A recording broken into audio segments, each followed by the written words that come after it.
Mas afinal, a Copa de 94 era ou não era Romário mais 10?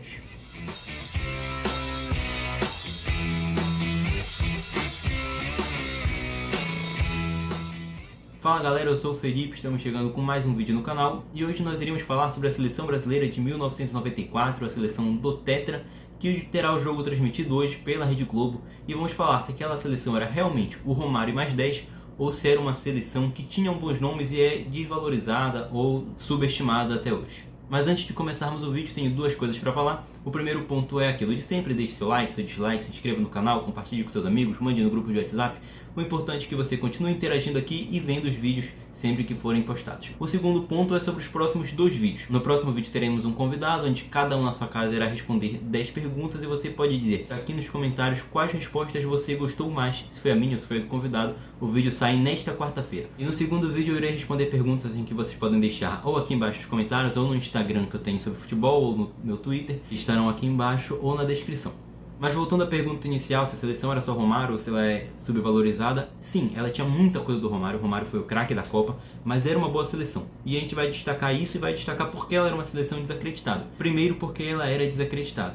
Por quê? Porque o Brasil vinha de um jejum de 6 Copas do Mundo. O Brasil só tinha passado por esse jejum uma vez antes na história, que foram das Copas de 30 até 54, onde em muitos momentos o futebol ainda era amador, semi-profissional, e tivemos duas Copas que era para terem acontecido e não aconteceram por causa da guerra, tanto a de 42 quanto a de 46. E essas últimas 6 Copas que o Brasil não ganhou foram Copas difíceis de serem engolidas. O Brasil vinha de um título de 70 e não fez uma boa Copa em 74. Vê a Argentina ser campeã em 78. Tem aquela geração com Zico, Falcão, Júnior ser derrotada pela Itália em 82. Vê o Maradona levar a Argentina nas costas em 86. E na Copa de 90 o Brasil vence os 3 primeiros jogos da primeira fase e depois é eliminada pela Argentina. O Brasil teve 2 técnicos, teve uma rápida passagem do Falcão com 16 jogos, depois o Parreira assume, o Brasil perde a Copa América para a Argentina. O Brasil não vinha fazendo uma boa eliminatória e até que no último jogo contra o Uruguai o Brasil precisava vencer para se classificar. O Parreira, que tinha um time muito controverso, que era bastante criticado, convoca o Romário diante de uma comoção nacional. E aí, caso o Brasil perdesse para o Uruguai, ele estaria fora da Copa em um grupo onde ele estava disputando uma vaga com Uruguai e Bolívia. Naquela época a disputa era um pouco diferente, eram 2 grupos e os 2 melhores de cada grupo iam para a Copa do Mundo. Mas aí o Romário faz uma das melhores partidas dele com a camisa da seleção brasileira, vence o Uruguai por 2-0, o Brasil vai para a Copa e aí muda a chave. Após as eliminatórias o Brasil faz uma boa preparação, tem amistosos onde o Brasil vence 5 jogos e empata apenas 2, quanto na preparação física. Lembra muito a preparação de 70, onde tinha tanto o Parreira quanto o Zagallo na comissão técnica, e 94 também. Só que o Zagallo dessa vez estava na comissão técnica e o Parreira era o técnico. O Brasil se preparou muito bem para enfrentar o calor estadunidense, treinou nos horários dos jogos e já foi com uma certa vantagem da sua preparação. E logo no início da Copa, antes da Copa começar, o Brasil perde o Ricardo Gomes e o Ricardo Rocha, que foram desfalques importantes, principalmente o Ricardo Rocha, que chegou a jogar a primeira partida da Copa. Mas o Brasil taticamente era uma boa equipe. Mauro Silva, que era o primeiro volante, ele recuava no meio dos 2 zagueiros e dava uma qualidade maior para a saída de bola, coisa bem parecida que o Busquets faz até hoje no Barcelona. Como ele recuava para fazer uma saída de bola com 3 homens, os 2 laterais tinham muito espaço, principalmente o Branco, que tem um gol decisivo contra a Holanda.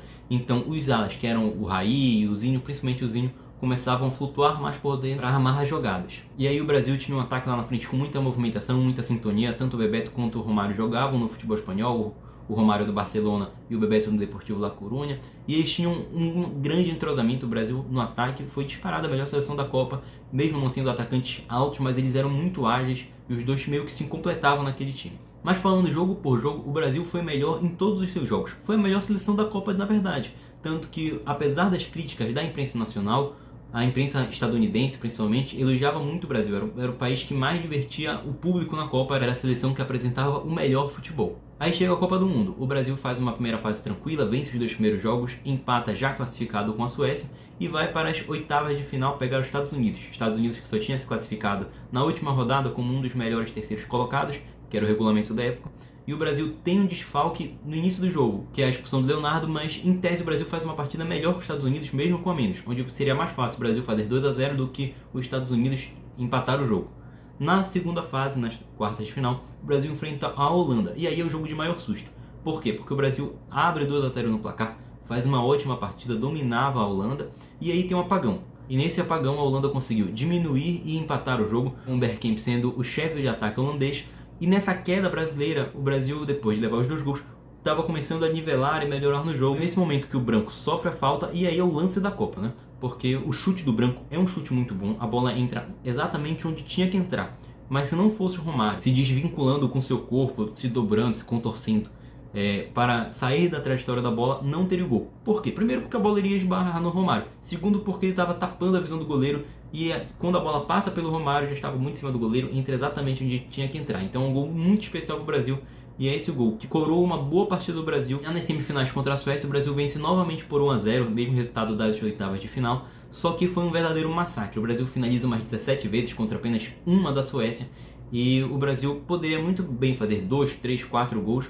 E a Suécia praticamente conquistou a derrota por 1-0. O Brasil chega na final contra a Itália, mesmo adversário de 70. E é o jogo que nós iremos ver hoje. E a gente vai ver que é um jogo muito equilibrado, um jogo nervoso. Tem aquele chute do Mauro Silva que o goleiro falha, mas a bola bate na trave, ele vai beijar na trave. E aí é o ponto da seleção ser um pouco desvalorizada. Por quê? Por causa dos pênaltis. A primeira Copa do Mundo que foi decidida nos pênaltis ainda dá aquela tensão. Só que o Baggio isola a bola e o Brasil é campeão do mundo. E aí, resumindo tudo, por que dizem que era só o Romário? Porque o Romário destruiu naquela Copa. Mas não era só ele, o Brasil tinha um bom elenco, o Brasil tinha uma seleção até bastante evoluída para a época, não é como a França de 2018, por exemplo, fazendo uma crítica. Mas sim, o Romário arrebenta, tanto que em 94 ele é o melhor do mundo. Outro ponto por descrédito é o pré-copa, são os antecedentes, são as Copas anteriores. Porque o Brasil realmente não fazia um bom ciclo e não tinha feito boas Copas anteriores. Mas o Brasil foi melhor que as outras equipes na Copa. E a gente consegue notar essas falácias de ser um Brasil ruim, um Brasil que só jogava em contra-ataque, um Brasil retranqueiro.